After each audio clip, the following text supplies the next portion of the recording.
Mi gente, you already know who it is. It's Danny Limelight. And I need all of you to subscribe to According to Woods podcast on Facebook, YouTube, and all other platforms.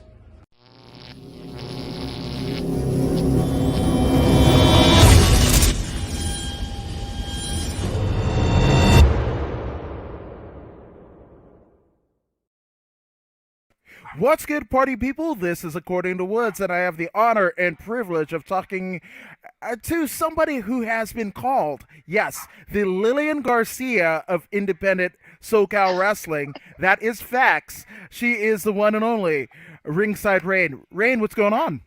Hi, how are you? Oh my God, that's such a huge compliment because I'm such a big fan of Lillian Garcia. Thank you so much for that. I appreciate it.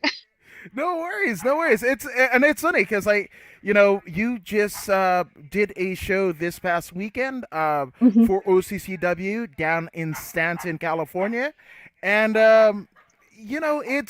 it's kind of fun because there wasn't a lot of opportunities for whether you're a wrestler, whether you are somebody that is an announcer or a ring announcer, and you figured out a way to kind of make your mark. It's weird because it's like, I don't know.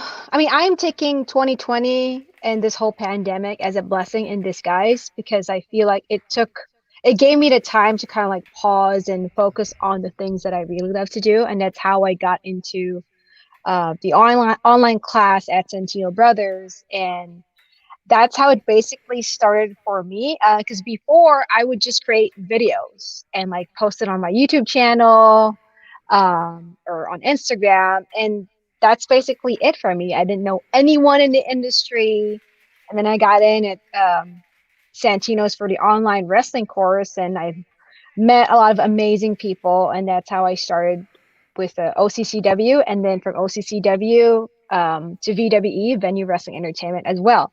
So I've been blessed to know amazing people who have been helping me to navigate my path in this industry. It's amazing. No, absolutely. And sometimes, all you need is that little kind of glimmer of a chance. And I think Steve Winwood said it best: "If you see a chance, you take it." And Hmm. that's essentially what you did. But why wrestling? Because anybody that has followed your career thus far, you've done stuff with like on the Kelly Clarkson show and more entertainment driven, right? So like for you to come into pro wrestling, I think it's kind of fun because in all of combat sports, whether it be pro wrestling, MMA, jiu-jitsu, what have you, you have a lot of different people from different walks of life. In no other place will they be able to converge, but sometimes just on the mat, that's where people are basically breaking bread. Yeah, like honestly, with wrestling, I see it as I'm just always fascinated as to how, you know, this art, I call it an art actually, how this art basically can evoke such emotions from people. And I know a lot of people say, oh, it's fake, whatever. But, there is an art to make someone feel like you're really hurt when you're not really hurt, or like when people are trained to hurt someone, but then they're actually not supposed to hurt them, but they have to make it look like they really hurt someone. And to me, I've always loved entertainment and performing. And I remember seeing wrestling for the first time like more than 10 years ago. And to me, it was just like, oh my God, this is live theater. Like people are performing, the fans are responding, the performers, the wrestlers respond to the fans. This is amazing. It's like instant gratification. It's literally Instagram. They get like No, that instant gratification. oh, that's what I. It's funny. I call Facebook the book of face, the tube of views for YouTube, and the Instagram the gram of instant gratification. So it's funny that you said that. I love that. And yeah, it is right. And it's funny because just over the weekend we had the Mortal Kombat kind of release and what have you. Did anybody actually think that oh, Sub Zero is gonna walk into your neighborhood and start like turning you into a bloody ice block? It's funny. Oh, nothing fake. I'm like, okay, You meet, before he passed away, Harley Race. I got one time, and I love Harley Race, but one time to meet the man, right? 8-time NWA World Champion, and as tough as he was, right? He was in a wheelchair. To Hmm. to get to a physical kind of destruction of your body, that is not fake. That's not hyperbole. My goodness. So, Hmm. and again, falling on the mats and taking a front bump, it's not fun. Even running the ropes, we saw it with Enzo Amore, right? When he ran the ropes and literally almost guillotined himself through the ropes. Everything is a skill, and if you do it wrong, You're gonna hurt it's yourself. 100%, 100%. Yeah, or hurt somebody else. So it's like to me, um, like as much as I want to do all those flips and bumps and high fly moves, I'm not gifted to do that. I'll learn how to take bumps here and there, but like the rest of the stuff, I'll let the pros do it. No, 1,000%. I'm the same way. I mean, I'm a crap white belt in jujitsu.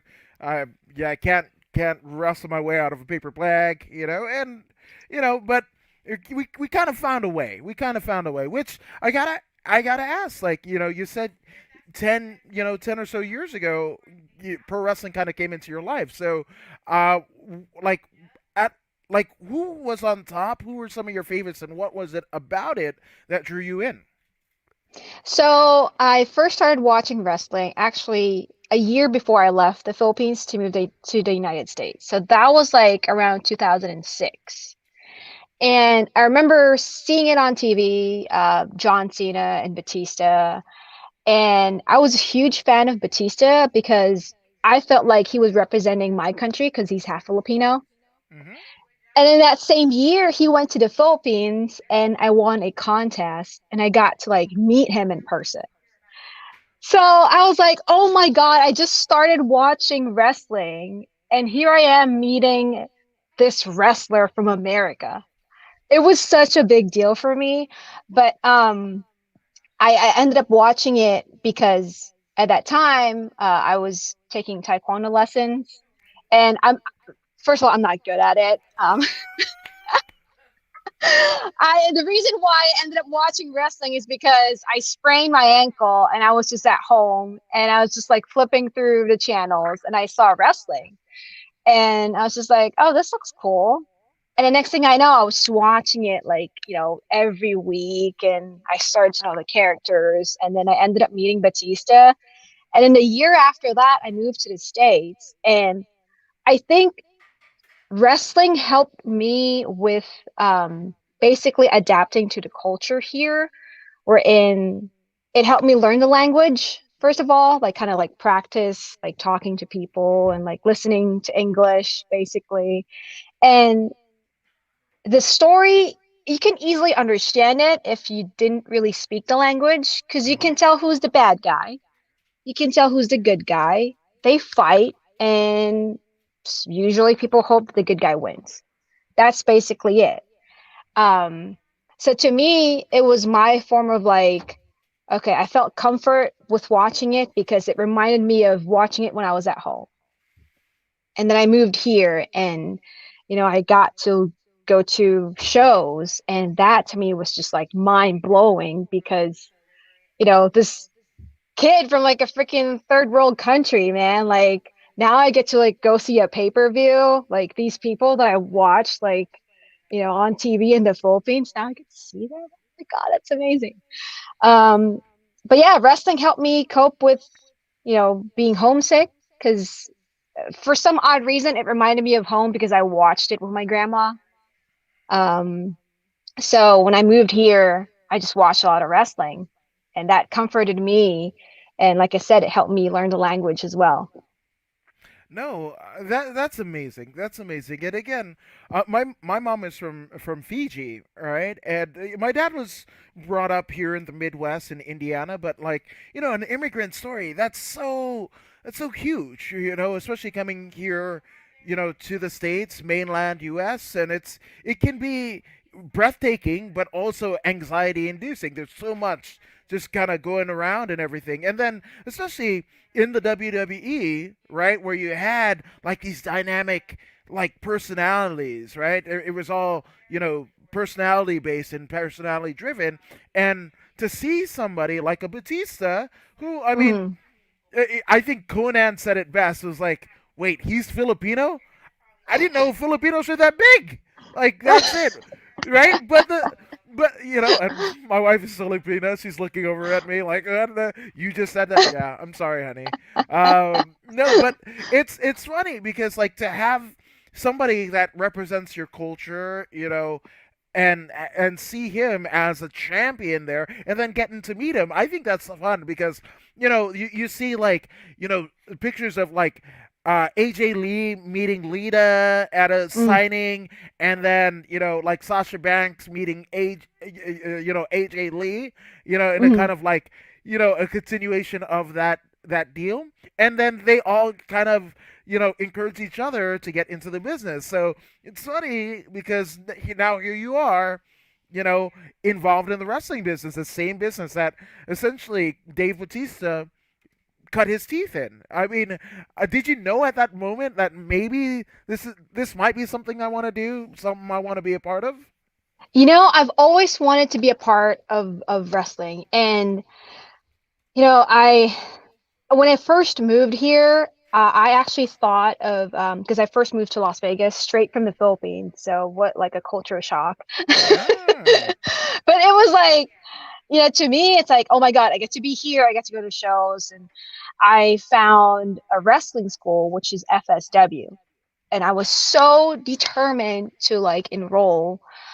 But I remember my dad, well, my stepdad actually, he's like, "Are you sure you want to do this?" And then I tried working out, and I was just like, "Oh my God, I don't think I can handle cardio or this much work. I don't know." And then so I figured, okay, what can I do in the business? And then at that time, it was a time where in the divas, they were called divas at that time. Hmm. It was like they're doing the bra and panty matches, and I was like, I don't really think that's something I want to do. To me, it's mostly like I want to, if I'm gonna do it, it's mostly like the actual wrestling, kind of like what Sasha Banks does now. But going back to me being athletic, big no. So so I was like, well, I guess I don't have a chance. I don't know what else I could do. So basically, I kind of just like let that dream go away. And, so that was what, 10 years ago? And then, like, sometime, I want to say in 2018, 2019, I was just watching wrestling and I saw Asuka. And I remember speaking to my husband about it. And I was like, this wrestler, she's amazing. If only she had like a manager, like kind of like how Paul Heyman is to Brock Lesnar. Um, I think that would be really great for her. And then so my husband said, "Why don't you be her translator?" Like, and I was like, "Well, I don't speak Japanese." And he's like, "But it's wrestling." He's like, "But it's wrestling. Like, you can just pretend you're translating for her." And I was like, "Okay, wait a minute." So that's how it all started. I realized, oh, you know what? I can I basically recorded myself doing a monologue of Oscar as Oscar's manager. And when I did it, I realized, oh my God, this is something that I can do. I love doing this. So that's how I started uploading my videos of me as Oscar's manager. And it's like, to me, it's like, oh my God, the dream never left me. The dream of working in the wrestling business never left me. It's always there. I just didn't know how to get there or what my place would be. And it just happened by accident. Sometimes happy accidents, happen, and I think it's fun because, you're like, I can't be Asuka's manager. I don't speak Japanese. Yeah. Well, guess what? Playboy Gary Hart didn't have a problem with Great Muda, and like, Kim Chi, who reportedly was a Brooklyn brawler. he was translating for Kamala, the Ugandan giant that slaps his belly. Wrestling is weird, is what I'm saying.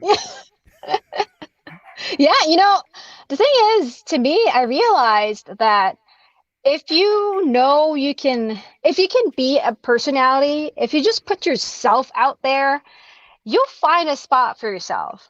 A perfect example would be me ring announcing. I never thought I could do it.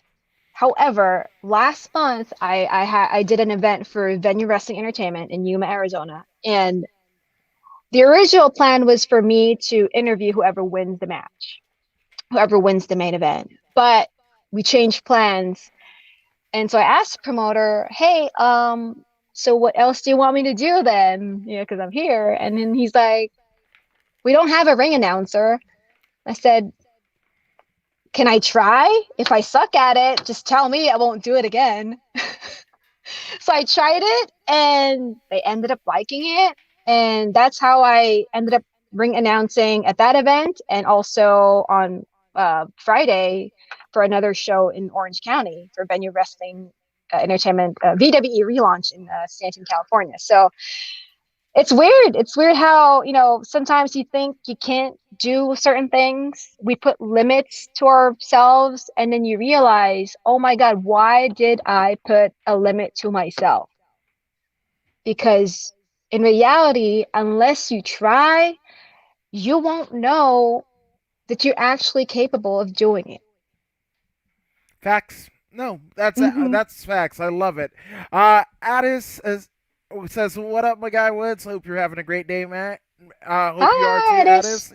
Absolutely. And Nate Wren says, "It's always great when you can catch Adam Woods on According to Woods, interviewing great athletes and entertainers. Enjoy watching the show. Ringside Raine is very entertaining and hilarious." So Thank he's you. subscribed to Ringside Raine's YouTube page, which I encourage everyone to do. You'll have yourself a hoot.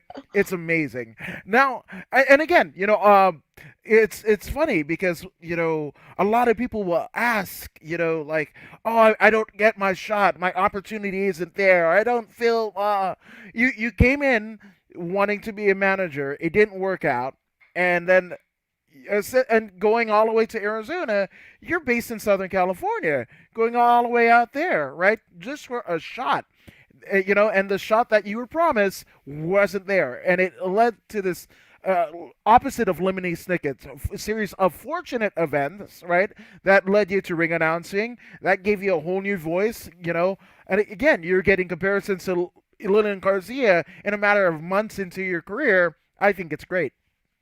That is like to me, like I still can't believe it. When I saw that comment on one of my videos that I posted a few days ago, I was like, did I just really read that? Like, oh my God, that's crazy. Because when I started wrestling, Lydian was still ring announcing, and I always thought, man, that woman, her voice sounds really great, and yeah, I wish she's still ring announcing, but I know she's doing other things now. But I'm such a big fan of hers, and you know to be basically called the Lillian Garcia of the Indies, to me that's like such a huge honor. Huge honor. I hope she's watching right now, and honestly, I think she is. Hi, Lillian. How are you? Yeah, no, Thank you hundred for percent. inspiring me. I I think that's great. And if you guys want more Lillian Garcia, she is the official cage announcer for PFL, that's Professional Fighters League, and they just kicked off their season on ESPN Plus. Last Friday, and they have one this Friday, so you'll get all of your Lillian Garcia fix in the form of MMA. So if you've got like the $5.99 ESPN Plus, again, you get your Lillian Garcia fix. Or if you want it in wrestling, here's Rain. I'm just saying, right? Just saying. Now, Patriotism USA said, "How did she get involved in wrestling?" So, you talked about the online kind of version of Santino Brothers, right? And Hmm. Santino Brothers has launched a career of a litany of luminaries in professional wrestling, right? Even the advocacy course, Adnan Qureshi, who is the uh, ring announcer for Championship Wrestling from Hollywood, as well as the New Japan I forgot what they say. I want to say it's like Lions Break is the show on Friday nights. Well, he came Okay. from the advocacy course as well, and I think that was maybe the first class. Like him, Tom Dupree, Alyssa Moreno, who was in NXT for a cup of tea. They graduated from those. That advocacy course, right? So, how is it? Because obviously they attended kind of the live in session when, Santino's was still in Bell Gardens, but you did the internet one. How did you like that uh, sort of tutorial? I guess. It was weird that we were on like on a Zoom call. It wasn't weird in a bad way. I think I would prefer to meet these people in person. And to me, because it's something, about performing in front of people, I thought it would be really nice to do an in-class version. However, the online class, I learned so much from it. And I remember we had a couple of lessons about doing promos. And I was so nervous because for the longest time, I've only recorded promos by myself. Literally, my cell phone, hit record, and I'll just talk trash, basically. Yeah. And so it's like no one's like watching me. So to me, I felt like, you know what? I could do it because no one was watching me. And then I take this class from Santino's and we got to the promo section. And I just remember we had to do live promos. And I remember because we were on Zoom, you could see like the small boxes. And I was so nervous. And I told myself, if you can't perform in front of these tiny boxes with people looking at you, don't even dream of going to WrestleMania. Don't even dream of being at WrestleMania because that is the goal. And if you can't perform in front of people like in small screens, you probably need to stop right now. I don't know if that comes off as kind of like harsh, but I guess like to me, it's like that's how I motivated myself because it's like if you're Yeah. thinking of like the big thing, if your plan is to go to the big thing, well, you got to start in smaller pieces, break it down into okay, I did a live promo in front of like 20 people like on Zoom. And great, check. Now, I did my that the class at Santino's led me to, being introduced to Jonathan Malice at OCCW. He gave me a shot there, and you know, I remember getting in the ring, my first show back in February. I was so nervous, and I remember telling myself, I was like, same thing. If you can't do it in front of these people, you need to stop now. Don't waste your time. Then, just kind of like be honest with yourself. I can't really be in front of people, you know? And so basically, to me, every show that I do, I see it as like an opportunity to get more comfortable in a sense in the ring. And the classes at Santino, the class that I took at Santino really helped me with that. I love it. I love it. And again, you thought it was a little bit pretentious, but I don't think it is. I'm a big purveyor of shoot for the moon, even if you land short, Hmm. you'll land amongst the stars, right? So make your goals big and brash, because the thing about it is you'll probably do more headway, you know, going to that bigger goal than if you set a teeny tiny goal that might be achievable, and you could do. You kind of rest on your laurels and what have you, and you might be in the same place, 6 months, a year, 2 years, 10 years from now without doing that. And then also, you're in the wrestling business, right? Where it's the thing. If you're a baby face, you want people to throw, like just cheer you, throw babies in the air. I think the expression goes, right? And then Hmm. if you're a heel, you want people to boo you, And we know of like the wrestlers of 1950s and before, would have slashed tires and piss thrown at them and whatever. You get your heat, right? And then, but if you're in the middle and you garner no reaction at all, again, you might want to find another, means of work. Yeah, yeah, because professional wrestling, it's about evoking emotions from people. So you can't just play it safe and oh, I'll just like do my thing. Like to me, if people boo me, great. That means they're paying attention. They're actually looking at me, and for some reason they booed me. Well, that suck if I'm actually trying to get like, people to like cheer for me. Yeah, but at the same time, like someone booing you is still a reaction versus just like some random person eating popcorn, like not really paying attention. Yeah, no, 100%. And it's funny because Patriotism USA says, who does she admire and what are her future goals? You kind of said it, right? In Lillian Garcia and, going to WrestleMania and maybe being center in the center of the ring announcing. And again, you never know what could happen. But obviously, in terms of like inspiration, you were talking about, kind of falling into wrestling, that early, like, 2006 era where the era of the divas. But I mean, it wasn't all the broad panties matches. Like, there were some, like, legit wrestlers. I want to say, Hmm. like, Mickey James's first run occurs somewhere at here. Beth Phoenix, who is now Trish WWE. Stratus too. Yeah, absolutely. Oh my gosh, Trish Stratus literally came as a manager, hint hint, a manager of TNA, not Impact Wrestling, no, Test and Albert. And she might have been ample in certain places, right? But that was it. Test and Albert. And she, not them, nothing against them. Matt Bloom is the head coach of the Performance Center, right? Or Prince Albert.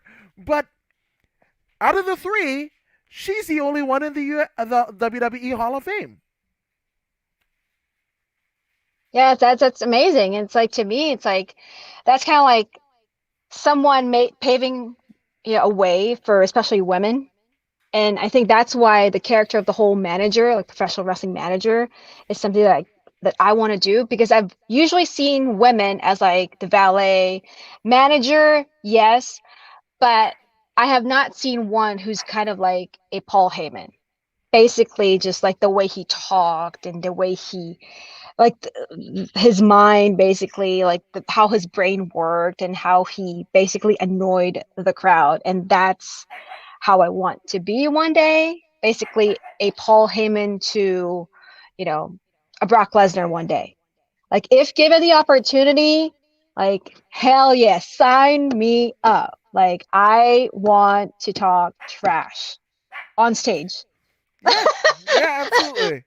No, I usually no, don't do it, and like like the actual Rain doesn't do it. No, I'm usually just like if I'm annoyed, I'm just quiet.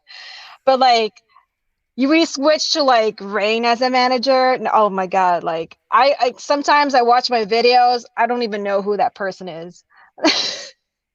yeah, but it is talked about, right? Is flipping the proverbial switch, right? When that red light is on, that all important red light of the camera is on, you're on. You envelop Hmm. some, and you look at it, right? And it's funny because like in wrestling, people like to nitpick and everything like that, and even nitpicking is fun to do. There are people that have made their careers of nitpicking wrestling, and have Hmm. never taken a bump, never taken a class, nothing like that, and they've made their career off of crap talking wrestling. And that is what it is. But, I think it's fun because again the constructs, right? When you're talking about like female managers and everything, and female like Paul Heyman s types, there hasn't been. Look at this year's WrestleMania, right? Across 2 nights. Before, I remember when Jess, the female, WWE ref, or at the time it was NXT ref, when Hmm. Hmm. she first got signed, and I was like, oh, cool. And they would just only have her doing the female matches, and then she starts doing the men's matches, and then she gets called up, and then Aja, the African American female ref is there, and whatever, and at Mania as well as the NXT takeovers both nights, um, you forget. I didn't even notice that they were there, which for a referee, that's the best compliment that you could have. Aubrey, the first time at the first like all in pay per view, and she makes that call and the near fall of Hangman Page and Jericho and her eyes and everything like that. But now I don't even notice her because it's become so common that I don't even look at it as an anomaly. Which again, Hmm. that's kind of the emphasis of what you're trying to create. Yeah, like because to me it's like to me like I talk about like coming from the Philippines, when I was 18, and it's like to me I want to pave a way for, especially for like immigrants who move to the United States, like looking for opportunities and trying to accomplish their dreams. And if that's something that I could do by showing to people, hey, look, you know what? It doesn't matter where you're from. If you have the drive, if you have the passion to work on yourself and to show the world, hey, I can do this. And then, that's if I can inspire at least one person to do that, I feel like I've accomplished my goal in my life. And so I to me, love it's it. like, thank you. I think that's why to me, it really means a lot to not just accomplish my dream. It's more of me inspiring somebody else back home where I came from and looking at me and saying, oh my God, she was from this town and she made it. And that tells me, oh, I can make it one day too. I And like love it. Yeah, going back to Batista, I mean, I know, sometimes I think to myself, oh my God, like I'm like, over 30 now. Am I really gonna like am I too old for this? But you know what? Dave Batista started his career when he was around 30. hmm And I've facts. always like kept that in my head. Like, oh my God, this guy, like he started around that age. And here I am thinking, oh my God, I'm too old. I'm like 32. I'm too old for this. No. No, but that's the thing. Again, constructs, right? Because it hasn't happened before. It's kind of hard to imagine, right? It's kind of hard to Hmm. imagine that an opportunity could present itself because for the history of the WWE or whoever, right? It's always been a certain way. But all it takes is just one to kind of break the door open again. Batista, right? There wasn't a lot of people that were kind of banking on a 35 married behemoth, but also that outlier of him being a behemoth. That's it. The engaging personality. There's so many things that like you just never know. You just never know, and you might be what they need right then and there, and they pick you up and what have you. And I think it's amazing. Like you talked about the immigrant story, especially being from the Philippines. Look no further than Arnel Pineda of Journey. He Hmm. was in Journey cover bands. My goodness, right? And I you know. know, I literally from Steve Perry, the original, not the original, but the most known Journey, lead singers, right? Where they Mhm. had all of their hits for the most part, right? They had like 8 singers in between Arnel Pineda. When you look at any Journey documentary or whatever, they kind of just gloss over the other 8, and it's just like Steve Perry, this kind of like weird place where they were just touring, and then Arnell, right? So he almost recreated Journey history because of him being so dynamic. And it didn't matter where he was from. It didn't matter. And that's the thing, for it not to matter. So somebody in that town that you came from can go like, oh man, Rain did it. And it might not be wrestling for that person. It might be Hmm. being a nuclear physicist. It might be, getting out and going into maybe like, the main city in the Philippines. So it might be being an accountant. You never know. Maybe valedictorian if they're a youngin. You just never know. But that inspiration, because again, they might not have that for them before you, and you are just what they need. Yeah, because like other people were like that to me, like I said earlier, Batista, and the other, I guess the other person that I kind of see as like an inspiration would be, of course, I'm from the Philippines, Manny Pacquiao. I was gonna say,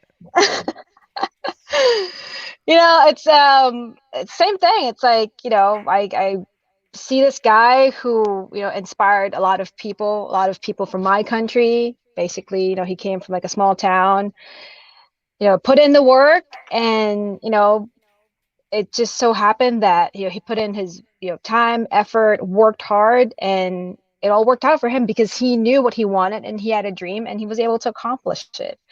And that's how I see myself too. And, I, mentioned earlier, I talked myself out of this wrestling dream because I was thinking, oh my God, I don't have what it takes and this and that. And then it just never left me. And that's when I knew this is something that I need to be doing. I kept a fortune cookie from like years ago and I framed it because it said the dream that keeps coming back is your destiny.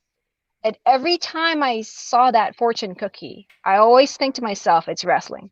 And I don't know why. It always just like, I know in my heart it's wrestling. And at that time, I had no clue what it would be in wrestling, but I just knew it was going to be wrestling. I love it. I absolutely love it. And maybe this I'm kind of late in this comment, but I guess in reference to Trish Stratus, Patriotism USA says she looks cute for a wrestler. Yep, that was part of the Thank appeal you. for. Yeah, absolutely. There you go. Um, no, so take us back to that fateful night in Arizona, where again you were slated to be a manager on the card, and you get this opportunity of being a ring announcer.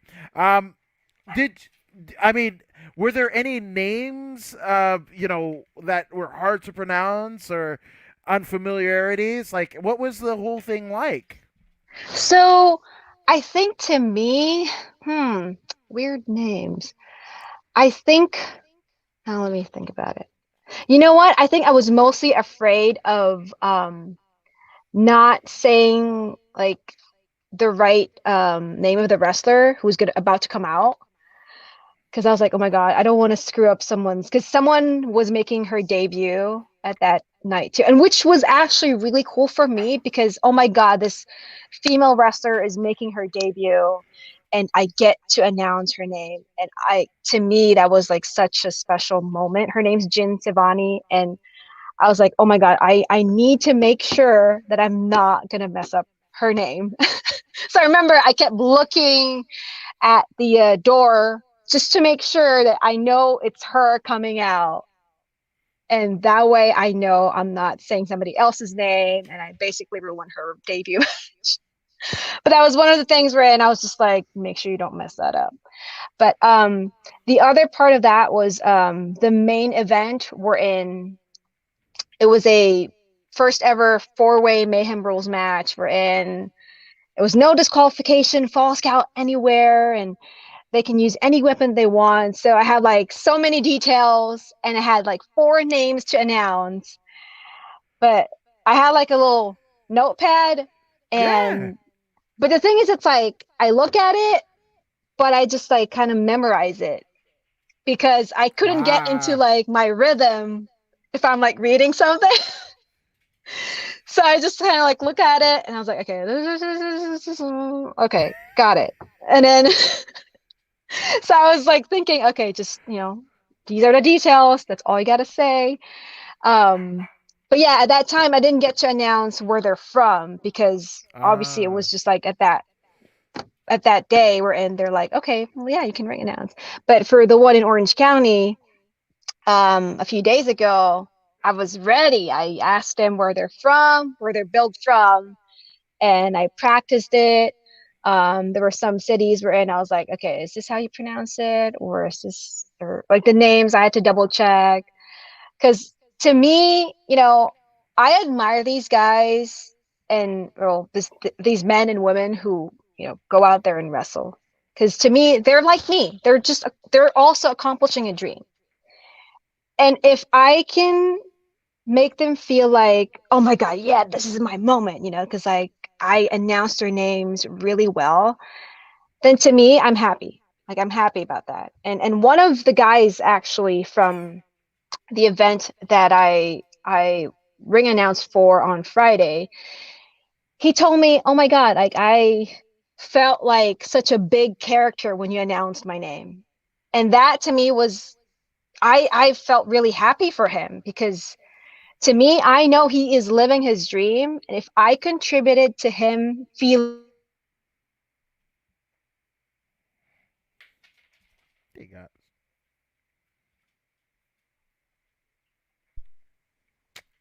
Hmm. Oh, there you go. hi. Hey, there you go. You're back. You're back.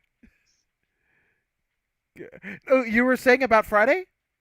Yeah, so for yeah, last Friday, I was ring announcing for VWE relaunch, and one of the guys gave me a comment, and he said, because I posted videos on my Instagram when I announced their names, and one of the guys, his name's Bovie, he told me, I felt like such like a big character when you announced my name. And to me, when he said that, I felt really fulfilled because this guy is basically living his dream to wrestle. And if by me introducing him help him feel more hyped and enjoy that moment of coming out through the curtains, then to me, that's like a job well done. No, that's it. And it's funny because most people are like, I was talking to Jeff Houston of Bare Knuckle Fighting Championships and a litany of other MMA and pro wrestling events. And he's the ring announcer, cage announcer. And it's funny because, like, at times, most people won't want to remember a ring announcer, either wrestlers or the fans. Nobody really pays their money to go see the ring announcer. Maybe some do, and if that's you, awesome, great. But the fact of the matter is, it's one of those, like, if you mess up, they'll remember you forever. Like, Oh if you yeah. do a good job, great, and everybody goes home, whatever. But if you mess up, and especially those chants that that dun dun dun that goes to a 3-part clap, like, yeah, yeah, those you kind of have to be aware of. So, but it seems like you took it and you passed with flying colors. Yeah, I mean, I hope so. I feel like it is. I mean, I feel like that's what happened. I just remember in Yuma, the first time I stepped in the ring, um, my microphone wasn't working. And there was a guy, because it was a drive-in event. Uh huh. So I couldn't see the people because they were either in their cars or like the lights were kind of like, it was like kind of like shining on me. So I couldn't really see the people. But there's this guy, he had a megaphone. He screams, "Turn on your microphone." And I was like, it's Wow. like I'm seeing like the light, but I didn't want to look like frazzled, in front of them. So I was just like, "Oh, okay, hi." And then they're like, "We can't hear you." And I was like, "Oh God." And then like the promoter like comes in to save me. And but after that, you know, in all honesty, I'm glad that moment happened because I feel like we all learn from, mistakes, Hmm. and we all learn from like, weird things that happen, So I remember at that moment when I heard that guy, "Turn on your microphone." I was just like, "Oh my God, this guy's yelling at me." But then it kind of helped me, realize, you know what? I can't see him. I couldn't really see him. I can hear him, but you know what? All of these people can see me. So if I react badly, then like you said, everyone's gonna remember, hey, that ring announcer in Yuma? Like she freaked out. So I didn't. So to me, it was like, you know what? I can't see this guy. These people can't see this guy. So just, react accordingly. You'd be fine. Once the mic's working, then you'll be fine. And then, you know, as they say, the show must go on. Show must go on. No, 100%. And it's kind of cool that you got that pretty early on because that's almost like they say when you're on Saturday Night Live, that first kind of time it's nerve wracking and everything like that. Any type of performance art, especially ones that involve a live crowd, it can be kind of anxiety inducing, but you again, it's something that you took. You were able to kind of shoot back at him. I don't know why did Mortal Kombat there, but I don't know. But and again, it's something that was a positive experience for you and everyone else. I mean, you're still in the business. They didn't, kind of shy you away from it. No, it didn't. Honestly, to me, at first I got a little like kind of shaken up by it, but then at the same time I was like, same thing, my mentality about like, if I'm shooting for WrestleMania, I can't let like one guy with a megaphone deter me from making it there. Nuh-uh. Mhm. Mm-mm. Hell no. Yeah, no, 100%. Now, you mentioned WrestleMania. Obviously, we're kind of about a month, way from, past, the recent incarnation, right? Or maybe it feels like a month. Everything feels, I don't even, my concept of time, I don't know. It could have been last week. It might have been 2 weeks ago. I don't know. But I know it happened already, right? Do you have a favorite WrestleMania? From this, or you talk about the match from this past WrestleMania? Or any Or, WrestleMania? well, honestly, I would say the Bianca Belair versus Sasha Banks match. And that's probably one of my top favorites. And I specifically picked this one because I actually posted um, I actually like did my WrestleMania review on my page, and a part of that was, I mentioned that the Sasha Banks versus Bianca Belair match was my top favorite because, first of all, they made history, and again, I'm all about paving ways for other people, and seeing these two women, like minority women, like main event of WrestleMania, Mhm. that really hit me in another level because again, like for myself, I want to pave a way for like immigrant women, or like not just immigrant women, but like immigrants in general, to, fulfill their dreams. And Sasha Banks and Bianca Belair, they didn't disappoint too. I mean, they really performed really well, main event. Like, I was just so proud of them. I mean, I don't know them personally, but as a fan of the art of wrestling, as a fan of, you know, just pro wrestling in general, like I was impressed. I was really proud of them, and as a minority woman, I thought they really raised a flag well for us. So, Th- I yeah, agree. it really meant a lot for me. I agree. I mean, I cannot even remember what, and nothing against, Daniel Bryan, Edge, and Roman, the night Roman Reigns. after. Right. I just, I don't remember. Because that match was so good between Bianca Belair and Sasha Banks. I was just like, that's it, And I would, to be honest with you, I was just like NXT and Josh Barnett's Bloodsport was on like the Wednesday and Thursday or whatever. So that was my WrestleMania. Anything Hmm. else was just extra. And man, I mean, I talk about extra. That was Pater. That was like the proverbial, what is it? In and out, the animal style fries. If you know In and Out in Yeah. California, it's like everything all on it. It was just amazing. Yeah, like it's I mean the Edge versus Daniel Bryan versus Roman Reigns. I mean I liked it too. I thought they told a really great story during the match. Specifically when both Edge and Daniel Bryan were trying to make Roman tap. And then towards the end, the payoff of Roman pinning both Edge and Daniel Bryan, I thought that was like great storytelling. But again, I really picked Bianca Belair versus Sasha Banks as my top WrestleMania match. I like it. I absolutely love it. I mean, it's funny. I'm not a huge Roman Reigns fan, and it's Me weird because neither. yeah, it's weird. I mean, he's part Samoan. I'm part Fijian. You would think that I'd dig it, and especially like him and Samoa Joe. I think might be the only like Polynesians in the WWE that aren't wild savages. So that's Hmm. awesome. But I don't know. Like the first time that I saw him sell a punch to the bulletproof vest, like this is supposed to be bulletproof, but a punch can hurt you, and I was like,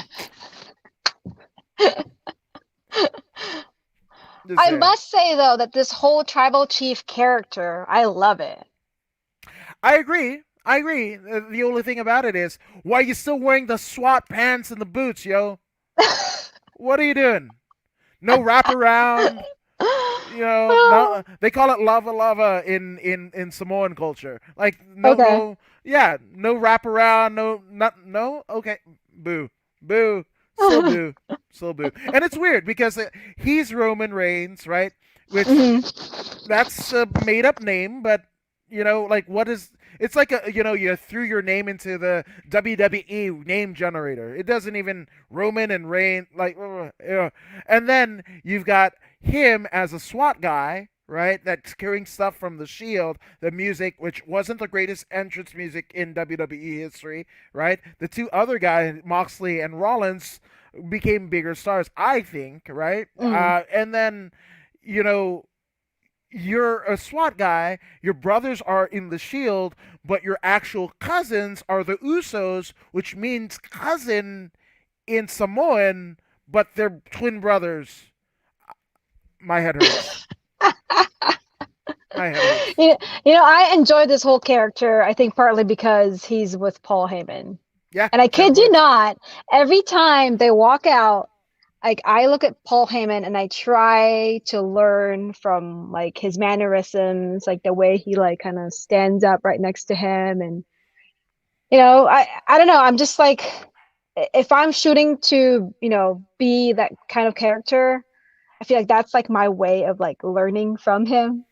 you know, just by me watching Paul Heyman like walk right next to Roman Reigns. Like, what will Paul Heyman do when his client does X, Y, and Z, basically? Hmm. You know, because that No, would be like, to me, I take it as like my training. Like, just keep watching Paul Heyman. What does he do when he's right next to Roman Reigns? right. Which you said, what would he do, right? Hmm. Well, I'm going to give you a question. It's a question that you might have talked about. It might be one of the main premises of all your social media pages, but I'm going to ask you, Rain, this. Theoretically speaking, and I believe it'll happen because you are talented enough to make it happen, but Asuka turns heel. You get to be her manager.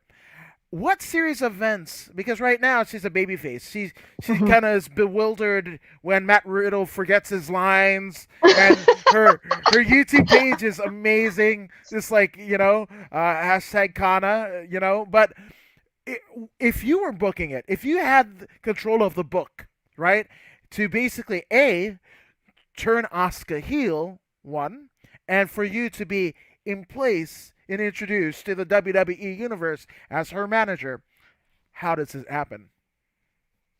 Like, what do you mean? Like the match, or Yeah, how does it happen? How would you book it? how Dream would I scenario. book it? Yeah. I guess like with me, like I would want. So I know Rhea Ripley is kind of like a face too, so I would want us to challenge Rhea Ripley and that opportunist Charlotte Flair. I don't think she deserves a title match because guess what? Charlotte Flair thinks she can get anything and everything in the WWE because of her last name.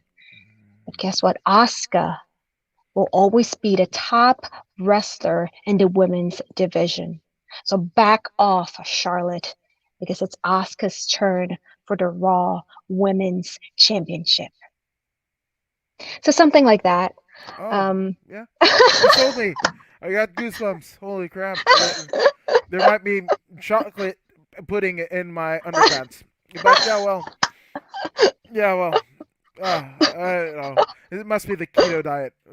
the But keto diet. yeah, no, I love it. I mean, that's amazing. Yeah, and that's the thing. I agree.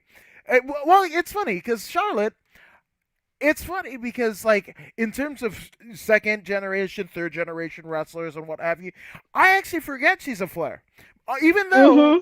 now she's become more Flair-esque, especially like her last couple of returns. She's almost copying her dad's promos from like 82 to 92, almost verbatim. Just like instead of he, she goes she, right? But Oh, I like, see. Yeah. Okay. yeah, but the fact of the matter is, I forget. Like, I see her as Charlotte, not as like Charlotte Flair. I almost forget at times that Ric Flair's her dad or whatever until I see her go woo and whatever. But that's much like the female referees, like sight unseen, and that's what you want. Well, that's what you also want because when she first started down in NXT or FCW, Hmm. Rick would be like, my daughter Ashley or Charlotte, she's better than me. And I'd be like, of course you're gonna say that about your kid. But yeah, she might be better than Rick. I'm just saying. Yeah, I mean, honestly, like Charlotte Flair, I love watching her cut her promos. Um, Same thing with how like I watch Paul Heyman and kind of learn from him. Like I watch every time Charlotte Flair does a promo, I watch it, and even like when she walks down the ramp, I watch it and I try to learn from it. Um, because I think with her, not only she's great with wrestling, like she's such like an amazing athlete, but her promos, like I think it really like stabs you, like especially when she's trying to be mean, like all the pauses and all the looks of the eye, and it to me, she's one of the best people that I've seen so far, or at least lately, doing promos. Like her and then Randy Orton, like all those like little pauses, and then they look at the camera, and there's something about that that makes the person kind of like more attached to the viewer, especially with WWE. They're basically making most of their money through live television. So I think, because I'm shooting for that level, like I'm especially Charlotte Flair, I watch her a lot. Like I would literally rewind her promo and watch it again, and just to kind of see where did she make that pause. Oh, and then here, and then her eyes are kind of like this, and I don't know. It sounds like I'm like obsessed about it, but no, it's just like learning something. Again, if somebody were you say it obsessed, so that's fun, but like no, it isn't because if somebody went to Harvard, right, or any given higher education institution, you are all about that life, right? Whether it be Hmm. again quantum physics, mathematics, robotics, broadcast journalism. If you really care about your craft, you're I mean, you're in it. You're balls deep into it. Like that's what you want, and your whatever work that you output, it's going to speak for it because you're a student of your craft, right? And taking the things that people have done before you, and Yeah, maybe optimizing it a little bit better. yeah, I agree because it's like to me, if I know, and I always kind of like use it in my promo, and Charlotte Flair, you get like everything that you want, blah blah blah, because it's your last name. Because I think that's always been like the subject of her promos. Mm? Um, but then again, it's true. Not that she got everything because she's Charlotte Flair, or Flair's her last name. What I'm saying is it's true that people look at her all the time because she is really talented. She gets the opportunity because she is talented. Um, but that's like the easy, I don't know, I guess the easy way to kind of like take a stab on her, which is basically, Yeah. well, you're Flair. That's why you got your opportunity. Hey, if it works and it draws money, why not? I'm just saying, Which, again, there, and it's fun to kind of quote this statistic, right?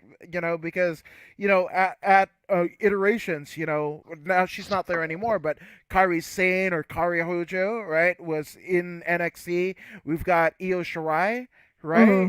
But what was it about Asuka that drew you in? You know, I think with Asuka, I just love her personality.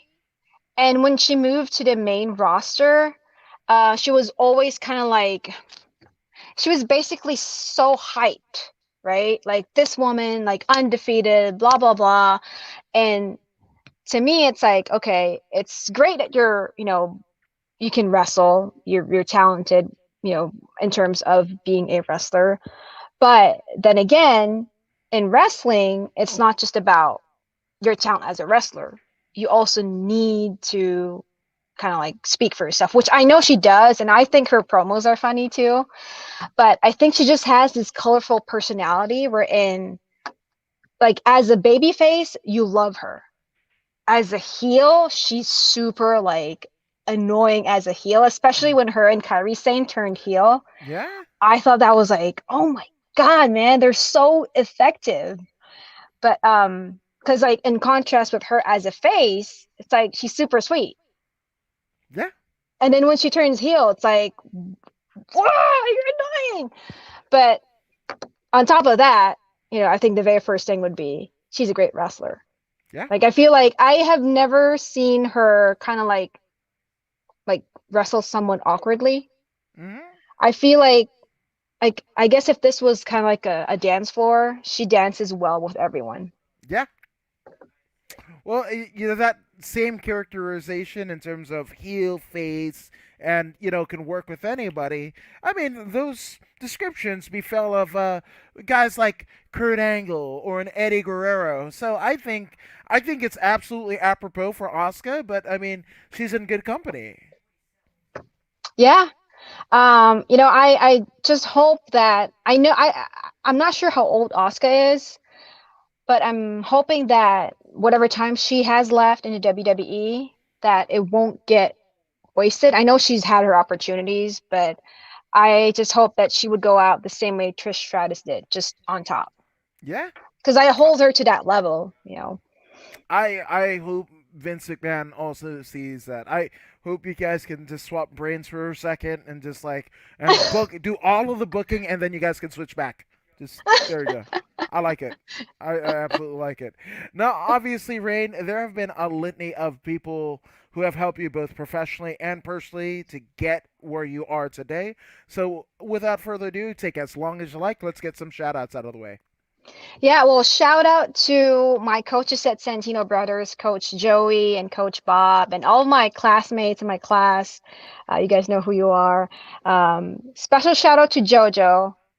His name is Kid Bandit Pro, and he was the one who hooked me up with Jonathan Malice at OCCW. Shout out to everyone at OCCW because you guys help me every time I interview you.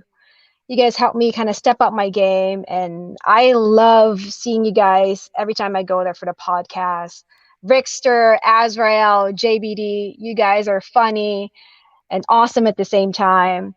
Shout out to Jason Heisel and Lil Cholo, Alexander Vega, Vito Fratelli, Jack Cartwheel from Venue Wrestling Entertainment, Bovi, Jin Savani. I've met so many people who, you know, going into the business, I wasn't sure how it's going to be. And I know I'm basically like missing some names, but you guys all know who you are. Chris Nasty, uh, who else? There's so many. Mike Check. You guys made it easy for me to learn the business, and I'm so happy for all of you. And I hope that what I do basically can help you guys kind of feel excited and get pumped for your matches. And yeah, just thank you for everything, for giving me the opportunity, for helping me for any questions, because sometimes, like, to me it's like I'm new to the business, like to me I just don't know sometimes, do I show up like all like dressed up, or do we put the ring back like after the show? I have like questions like that, which I don't mind doing.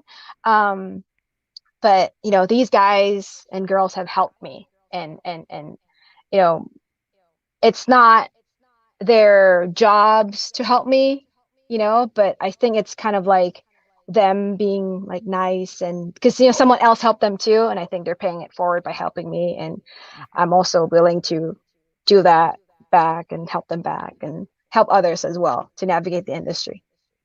I love it. I love it. Well, to help people navigate how to find you better and everything that you're doing, where can they find you on social media? So social media, I'm on Instagram and Twitter at Ringside Raine, and it's Rain with an E, Raine.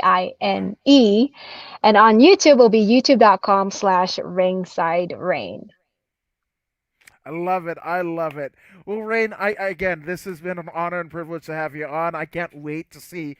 I mean, this is less than a year. I can't wait to see where you'll be in a year's time, in 2 years' time. I think it'll be fun. I think you'll achieve the very things that you have set forth. And a hearty thank you goes to you guys for joining us here at According to Woods. And if you haven't already done so, go ahead and like, share, and subscribe to the According to Woods podcast on Facebook, YouTube, and Twitch. I mean, Raine, you're subscribed, right? Oh yeah.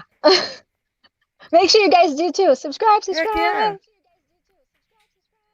Exactly. Subscribe to Raine's channel, subscribe here. And again, if you don't believe us, and I don't know why you wouldn't, well, here's another pro wrestler, Zeta Zhang.